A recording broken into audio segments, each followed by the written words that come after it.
Now, revival does not begin with excitement. Dili buot pasabot na dasi kayo ang kanta, grabe ang mga alawiton, aduna nay revival. Dili buot pasabot na nagtaas ka sa imong kamot, nagsayaw ka, nagdaig sa Ginoo, duna nay revival. Because revival does not begin with excitement. Revival begins with brokenness. Kung saan ang revival? Ang revival nagsugod kini diha sa pagkaguba. Dunay brokenness diha kanimo. Meaning, ang revival mahitabo kini kung ikaw mahinulsulon sa imuhang mga kalapasan, sa imong mga sala. Ang revival mahitabo kung adunay pagkausab sa imong kasing-kasing. Si Jeremiah nagsulat niining libro sa Lamentations o niining pagbangutan sa diha nga ang Jerusalem nagunob. Ang syudad sa Jerusalem gisunog, ang templo naguba. Ug ang mga tao mikatag, nangabungkag, miscattered sila. And yet, in the ashes, mi-declare kini si Jeremiah, great is your faithfulness. Pagkadako sa pagkamatinud-anon sa Ginoo. Can you imagine? Ang usa ka syudad nga nakasinati og pagkaguno, pagkasunog, pagkabungkag, pagkaguba, even sa ilang templo, and even ang kinabuhi ni Jeremiah, dunay mga dili maayong nagapanghitabo, but he declared, God, ingon niya, great is your faithfulness. Pagkadako sa Ginoo, o pagkamatinumanon, pagkamatinud-anon sa Ginoo. Wala nagsulti si Jeremiah ngadto sa mga tao nga sila matinud-anon sa Ginoo. But he said, God was faithful. Dili ang mga tao, but God was faithful. Mao na ang gusto ipasabot ni Jeremiah ngadto sa iyahang sulat sa libro sa Lamentations. Mga igsuon ko diha sa Ginoo. Pipila kaninyo, tingali mianhi diri sa simbahan, pero wala gyud makasinati og kaluwasan. Maybe, pipila kaninyo mianhi diri sa simbahan na diin nakasinati og spiritual dryness. Pagkauga diha sa imong espirituhanong bahin sa imong kinabuhi. Maybe, you sing, nagday ka sa Ginoo, nag-awit ka sa Ginoo, pero wala gid nimo mapakita ang tinuod nga feeling. Maybe, nag-alagad ka sa Ginoo, pero walay kadasig ang pag-alagad nimo sa Ginoo. Maybe, nag-ampo ka sa Ginoo, pero walay gugma ang imong mga pag-ampo. Maybe, wala ka mubiya aning simbahana, pero nahilayo ka sa cross. Meaning, layo ka sa Ginoo. Nahilayo ka sa kang Kristo. And revival always begins when we return to the cross. Ang gikinahanglan nimo igsuon para makasinati ka og revival pagkabuhi, you need to return to the cross. Baliki ang cross para masinati nimo ang revival. Sa ako nagikaingon, dilibot pasabot, nagdaig ka, nag-awit ka, nag-serve ka, nag-pray ka, is revival na siya. Ang hantod nga walay kausaban ang imong kasing-kasing. Hantod na walay brokenness ang imong kasing-kasing. Hangtod nga walay paghinulsol nga nahitabo diha sa imong kasing-kasing, walay revival nga masinati nimo. That is why kung makabantay ka, ga-worship ka sa Ginoo, but ang imong feeling nimo murag dry. Murag wala nimo na feel ang presence sa Ginoo because dili na siya mao ang kahulugan sa revival. Dapat dunay paghinulsol sa imong kasing-kasing nimo. Now ang ato mensahe nitak naa sa buntagon kay gingnan kong Carla, ako na lang daw mag-adjust sa oras. Tay marag alaw na kita mo man ani. Ha? Ang ato mensahe, return to the cross. Balik sa cross.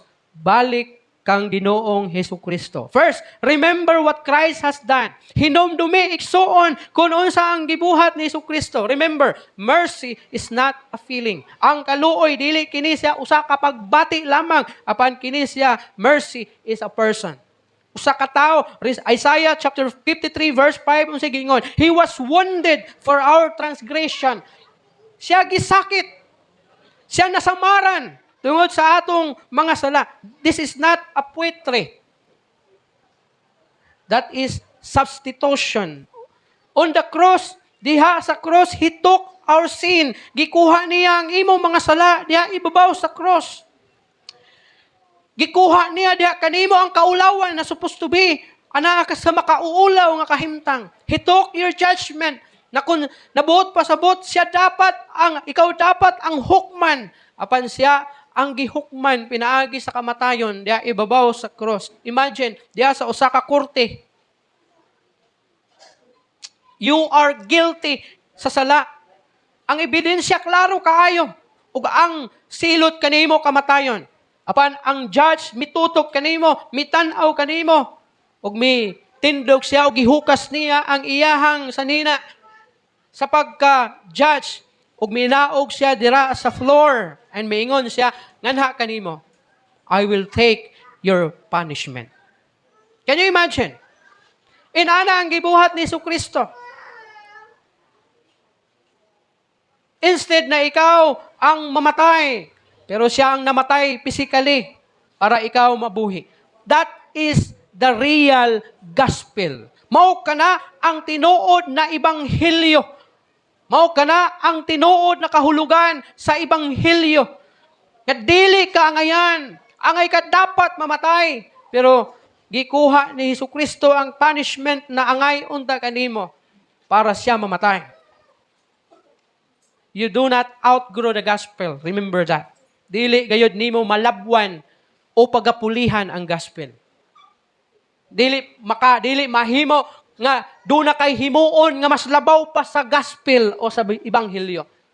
Abi sa kung saon nimo paningkamot, simba, alagad, buhat ug maayo, kanang tanan dili makalabaw sa tinuod na ebanghelyo nga mao ang gibuhat ni Jesucristo ibabaw sa cross. If your heart is cold, kun bugnaw na gani ang imong kasing-kasing, ayaw sunda ang imuhang pagbati o ang imong gibati. Hinuon, return to the cross. Balik sa Ginoo. Pag mabugnaw ka, mubati kag kabugnaw diya sa imong kasing-kasing. Ayaw, uyon-uyuni ang imong gibati. Naktungod kay bugnaw ang akong kasing-kasing, inani na gyud ko. Or magbuhat ka og lain na mapamaagi para madasig ka. Ang challenge nako, return to the cross, return to Christ. Ikaduha, repent without excuse. Pag hinulsol, nga walay daghang rason. Pag hinulsol, nga walay pasangil o alibay. Ingon pa ang 1 John 1:9, if we confess our sins, He will faithfully forgive us. Matinud-anon ang Ginoo nga mopasaylo kanato the moment na hinulsulan nato ang atong sala. Confessions means agreement. Unsa ang confession? Ang confession, ang pagsugid, ang paghinulsol sa sala, usa kini kapanagsabot. Dili but pasabot, Lord, I mess up because of stress. Lord, nakasala ko kay stress ko. Gikapoy ko sa mga problema. Dili na mao. Dapat walay daghan na mga rason. Dili pwede. Pag-abot bitaw sa judge, bitaw sa korte, kung pangutan-on ka, nganong nangawat ka, dili mahimong gamiton nimong alibay nga mingon ka, nakapangawat ko kay wala ko'y kwarta, kay wala ko'y lutuon. Dili na dawaton nga rason pag-abot sa korte. Anong namaligya ka og droga? Dili rason nga mingon ka nga tungod sa kapobrehon, namaligya ko og droga. The same sa Ginoo, kung gusto ka mangayog kapasayloan sa imong sala, ayaw na paghimo og paghatag og daghan ng mga alibay na nakasala ko kanimo Ginoo kay gikapoy ko. Nakasala ko kanimo Ginoo kay daghan kog problema. O kining akong gihimo para malimtan nako ang akong problema. Nakasala ko kanimo Ginoo kay nasakitan ko. May na lang nga maulian kining sakit na akong gibati. No, dili. Ang pagpasaylo o ang paghinulsol sa sala, dili dapat gamiton ang daghan na mga hinungdan. Straight to the point. Ask the Lord. Pangayua sa Ginoo. Ug ingna Ginoo, Lord, pasaylo ako kay nakasala ko. Wanay sumpay. Ay nasumpay, nakasala ko kay mauna. Kundi nakasala ko Ginoo. Straight to the point. Nakasala ko, pasaylo ako. It means, God, I was wrong. Mingo ka sa Ginoo, I was wrong. Period. May usa ka tawo, gisulayan niya o cover ang buak sa wall. Gisulayan niya kini og cover pinaagi sa pagpintura sa buak o sa liki nga nakita niya diha sa wall purikinana. Ginabalik-balik niya para lang gid matabunan. But months later, nigawas pagbalik ang mao nga buak o ang mao nga liki sa mao nga wall.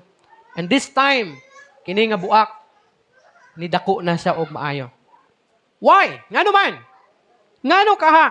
Because he treated the surface.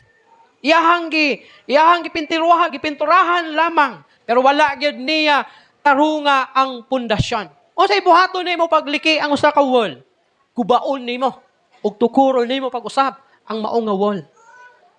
Sa may mga linog nga lugar, pag human sa linog, musuroy ang mga taga-city engineers ug ang tanan ng mga ahensya sa gobyerno, apil na ang BFP para sutaon ang mga building kung doon na ba'y crack o wala. Pag adunay crack, automatic rehabilitation. Bungkagon, ilisan.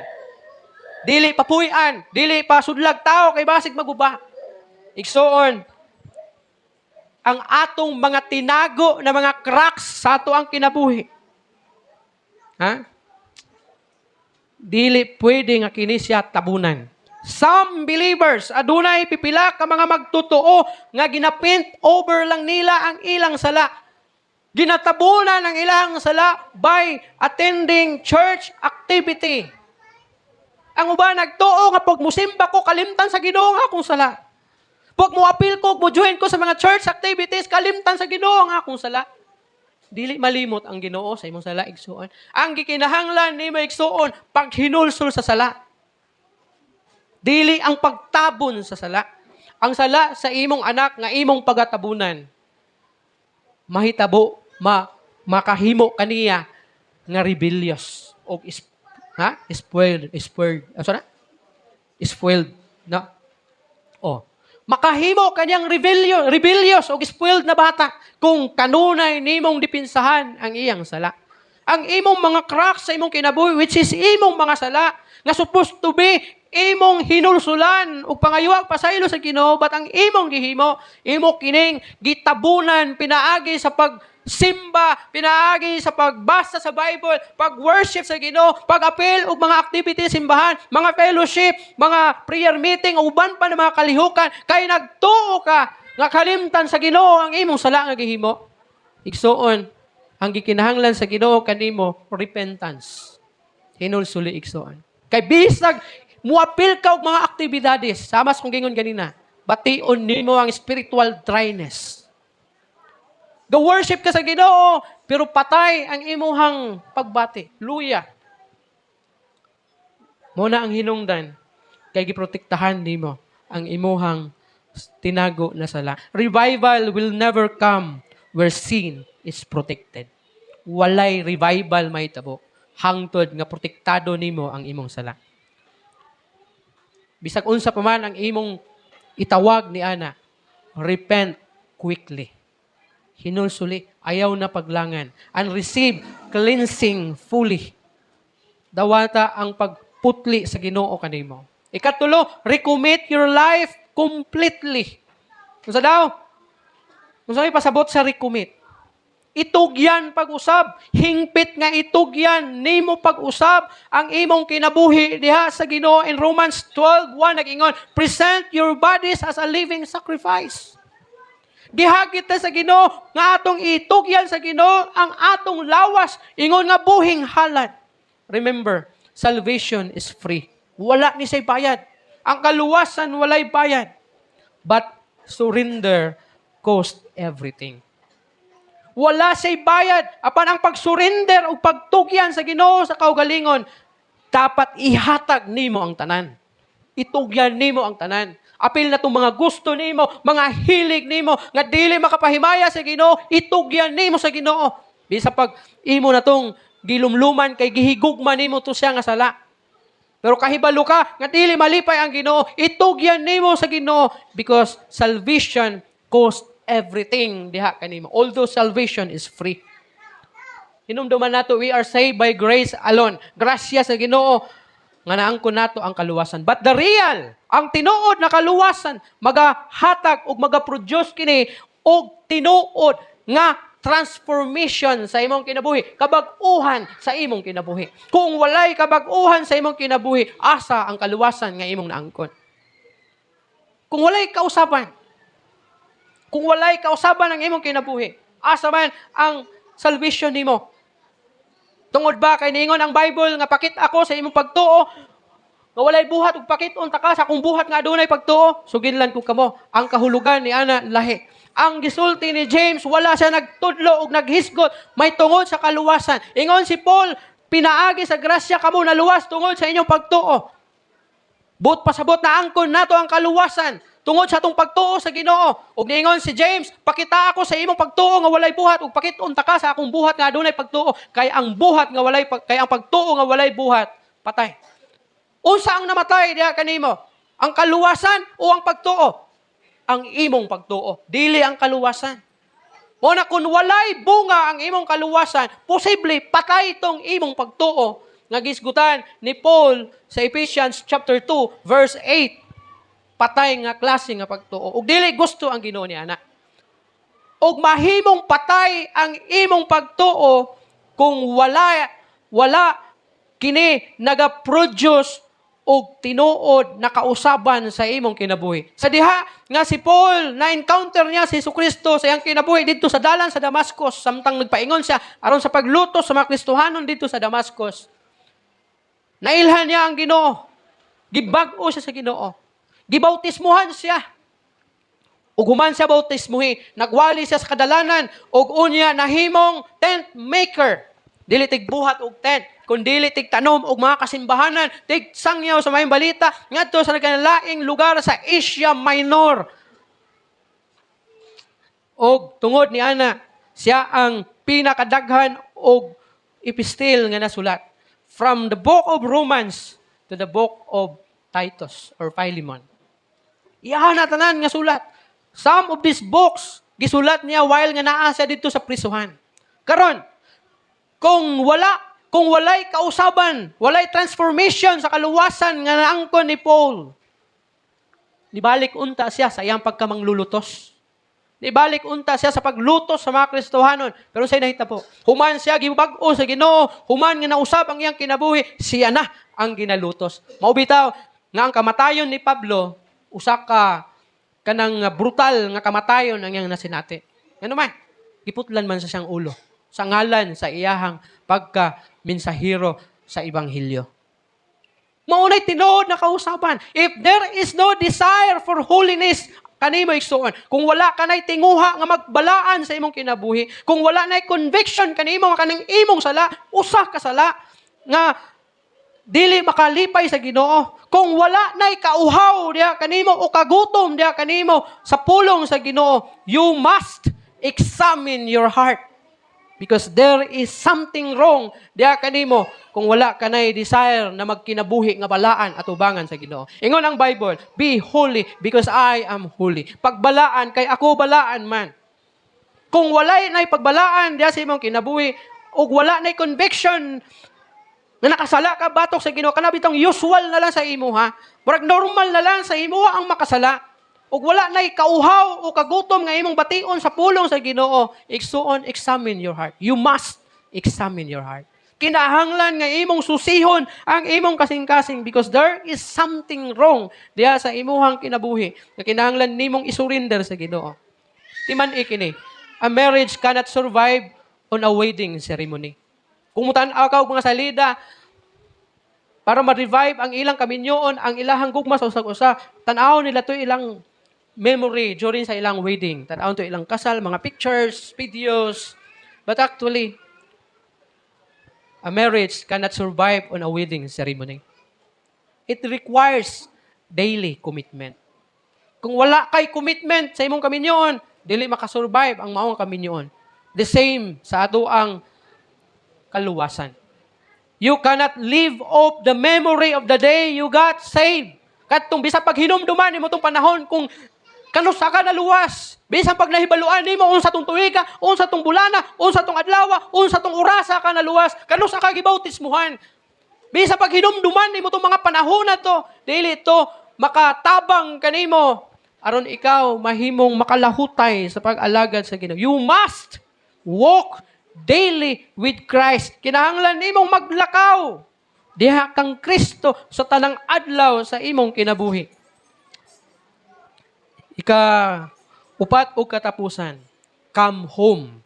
Balik sa Ginoo. Balik sa imong balay. Remember the prodigal son? In Luke chapter 15, hinumdumi na siya. Og imagine din mo, kining iyahang he was everything. Naa siya tanan. But when he returned, the father ran. Sa diha nga hinuklok siya siyang kaugalingon, may balik siya. And gisugat siya siyang amahan nga nagdagan ngadto kaniya. Notice, the father did not meet him dito sa pasungan o sa kulungan sa mga baboy. Asa siya gi-meet up? He met his son while his son on the road para sa pag-adto sa iyang balay. While subay ang iyang anak sa dalan, paingon sa balay, gisugat siya sa iyang amahan. Gisugat siya sa iyang amahan. O gigakos, o giatagan, o singsing, o gipasuluban, o mahalon, o nindot na mga saplot. Some of you, pipila ka ninyo igsuon, are one decision away from restoration. Pipila ka ninyo, usa lang ka decision ang imong himuon aron mapahig-uli ka, mapasig-uli ka sa Ginoo. Dili pa kaayo ka layo sa Ginoo igsuon. Kung gibatik nimo og kabugnaw, dili pa kaayo ka layo sa Ginoo. You are not too far gone. Dili pa kaayo guba ang imuhang kinabuhi aron mawala ang imong paglaom. You are not too broken. And you are not too late. Dili pa ulahi ang tanan aron ikaw maluwas. Remember, dili nato hawak ang atong kinabuhi. Pwede karon, pwede unya, pwede sunod adlaw. Mubiya kita ning kalibutan. Sa panahon nga wala nato damha o wala nato paabuta. Tungod sa kinabuhi, nga inani gyud atong kinabuhi. Mo na ingon si Paul, karon ang adlaw sa kaluwasan. Subusa, igsuon dili pa ulahi ang tanan. Ang imong buhaton, you must get up. Tindog. And balik sa Ginoo. Come home. Tindog, barog. And balik sa Ginoo. Mga kaigsuonan ko, I will speak plainly kaninyo ning taknaa sa kabuntagon. Pipila kanato diri needs revival. Na? Pasalamat ko sa Ginoo kay ubay-ubay na ta. Pero nakita nako napipila sa atoa needs revival. Kinahanglan nimong madasig pag-usab. Kinahanglan nimong mabuhi pag-usab. Kinahanglan nimong mahigmata pag-usab. Nakita pud nako, pipila ka ninyo diri nagkinahanglan og kaluwasan. Tinuod na kaluwasan diha kang Hesukristo. You are not saved by baptism. Ang baptism usa ka pagpakita nga ikaw Kristohanon, pero dili ni siya makaluwas kanimo. You are not saved by being a member of this church. Magpamembro ko sa New Hope para maluwas ko. No, dili ka maluwas. Pinaagi sa pagpamembro sa church. You are not saved by following your family tradition. Musimba ko diri sa New Hope because my parents kay diri sa New Hope nagsimba. Pagkataon ako sa kalibutan, naa naman sa New Hope ang akong mga ginikanan o mga igsoon. So manang nisimba ko diri. But actually, that is a family tradition. And you never saved by your family decision or tradition. You are saved. Maluwas ka lang. Pinaagi sa pagtuo kang Ginoong Hesukristo. ug paghinulsol sa imong mga sala. Pagtuo kang Hesukristo. Walay lain makaluwas kanimo, not even yourselves dili makaluwas sa imong kalag. Not even your good works dili makaluwas kanimo. Kay kung moingon ka, maghimo kog maayo para maluwas ko. Pangutan-on ta ka, pila ka maayong buhat ang imong gikinahanglan para maluwas ka. Naabay sukdanan. Kung ang maayong binuhatan makaluwas kanimo, unsay papel nganong gipadala si Jesus diri sa kalibutan. Nga maluwas man diay ka sa imong maayong binuhatan. Hunta, wala na lang gipadala si Jesus diri sa kalibutan. Kay naa man diay pamaagi nga ikaw maluwas pinaagi sa maayong binuhatan. Usa ka kamatuoran nga dili ka maluwas pinaagi sa imong maayong binuhatan. Kay ang tinuod makasasala ta. Makahimo kag maayo ron. Pero di na ka makasiguro kung ugma makahimo pa ba kag maayo.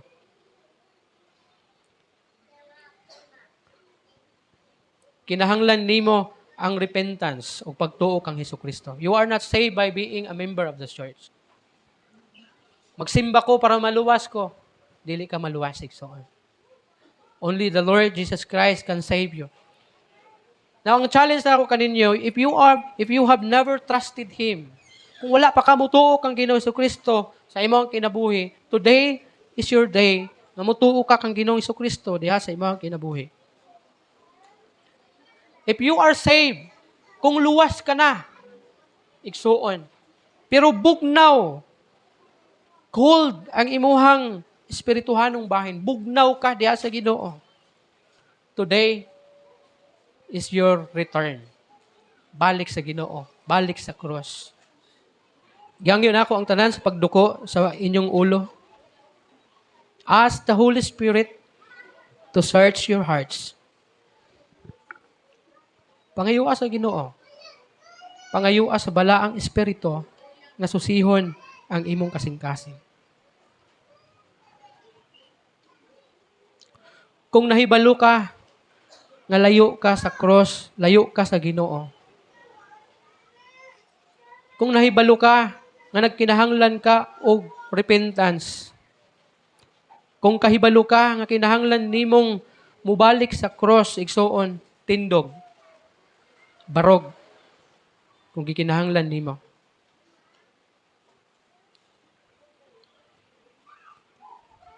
Kung gikinahanglan nimo ang kaluwasan, dool, kay mag-ampo ko alang kanimo. Today is the day of salvation. Ayaw na langaya ang kaluwasan. Ingon si Pablo, karon ang adlaw sa kaluwasan. Ayaw na paglangan igsuon. Kay basin, unya, ug ulahin na ang tanan. Giyangyo na ako ang tanan sa pagtindog, and let us pray. Lord, gubaa ang dapat gubaon. Limpyuhi ang dapat limpyuhan. Pabaruga ang dapat pabarugon. Ug birahami balik sa cross. Himua kining bulan sa Marso. Nga dili usa ka ordinaryo nga mga bulan alang kanamo. But let it be the revival.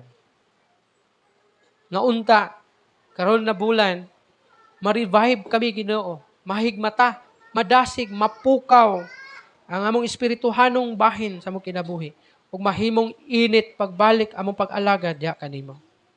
Tabangan nimong matag usa na makakat-on sa pag-surrender kanimo. Ug pag-ila kanimo as the Lord and Savior da silang kinabuhi. Tabangan nimong matag usa nga nibati og kabugnaw nga sila mo balik kanimo.